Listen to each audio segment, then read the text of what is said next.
Here's another view of the concrete that is laid on the mountains. And you can see the construction continues. Japan is always in a state of construction because political officials, known as the Amakudari, they receive large benefits from the construction companies who pour the concrete.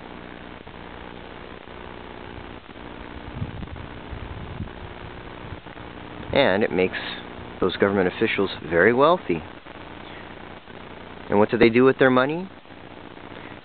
The first thing they all do is they leave Japan and take up residence in America or in some other country.